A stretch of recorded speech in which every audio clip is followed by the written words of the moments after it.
Bismillahirrahmanirrahim. Assalamualaikum warahmatullahi wabarakatuh. Baik, pada kesempatan kali ini saya akan menjelaskan materi mengenai surat pemberitahuan.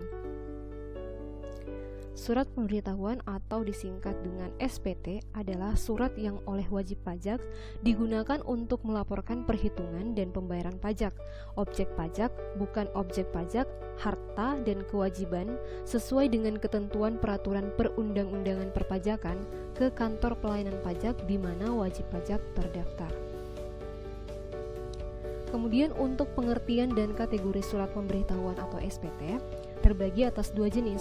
Yang pertama yaitu surat pemberitahuan tahunan atau SPT tahunan dan SPT masa. SPT tahunan merupakan laporan pajak yang disampaikan 1 tahun sekali atau tahunan, baik wajib pajak badan maupun wajib pajak pribadi, yang berhubungan dengan perhitungan dan pembayaran pajak penghasilan, objek pajak penghasilan, bukan objek pajak penghasilan, harta dan kewajiban sesuai dengan peraturan pajak untuk 1 tahun pajak atau bagian dari tahun pajak. SPT masa atau surat pemberitahuan masa adalah sarana yang digunakan oleh wajib pajak untuk melaporkan kegiatan perpajakannya dalam satu masa pajak atau bulan. Kemudian selanjutnya jenis formulir dalam pelaporan SPT. Jadi di sini ada dua, yaitu bukti potong dan jenis formulir SPT PPh orang pribadi. Nah, untuk bukti potong sendiri, setiap pekerja atau pegawai pasti menerima bukti potong sebagai bukti setoran pajak yang telah dipungut dan dilaporkan oleh perusahaan pemberi kerja.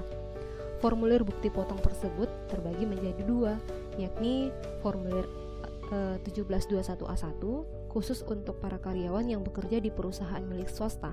Kemudian formulir 1721A2 untuk pegawai negeri sipil. Nah, untuk jenis formulir SPT PPh orang pribadi, di sini terbagi atas 3, yaitu SPT 1770SS atau sangat sederhana, SPT 1770S atau sederhana, dan SPT 1770.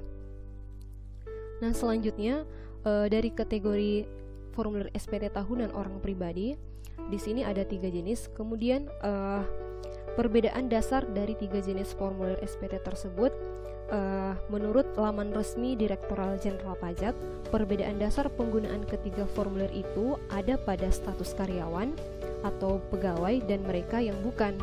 Selain itu, juga berdasarkan besaran penghasilan wajib pajak orang pribadi per tahunnya. Nah, mari kita simak untuk membedakan ketiga SPT tersebut. Yang pertama yaitu SPT 1770S. Nah, untuk SPT 1770SS ini atau sangat sederhana adalah jenis SPT tahunan untuk perseorangan atau wajib pajak dengan penghasilan tahunan kurang dari atau sama dengan 60 juta. Berbeda dengan formulir 1770S, merupakan jenis ini digunakan untuk karyawan yang hanya bekerja pada satu perusahaan atau instansi dan sudah bekerja minimal 1 tahun. Kemudian kita kembali ke SPT 1770S. Nah, untuk formulir jenis 1770S atau sederhana, ini merupakan jenis SPT tahunan khusus untuk pribadi yang memiliki penghasilan tahunan lebih dari 60 juta. Adapun formulir jenis 1770S digunakan untuk pegawai yang bekerja di 2 atau lebih perusahaan dalam kurun waktu 1 tahun. Kemudian yang terakhir yaitu SPT 1770.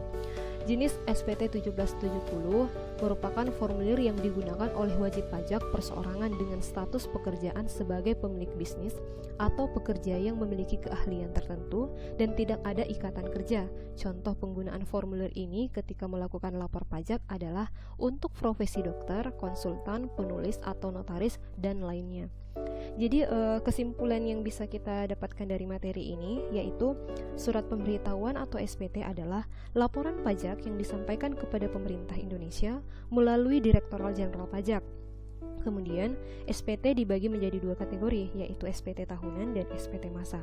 Jika SPT tidak dilaporkan pada waktunya, maka dikenakan sanksi berupa denda. Untuk memudahkan pelaporan SPT, gunakan e-filing online pajak. Terima kasih, semoga video ini bermanfaat, giat edukasi. Wassalamualaikum warahmatullahi wabarakatuh.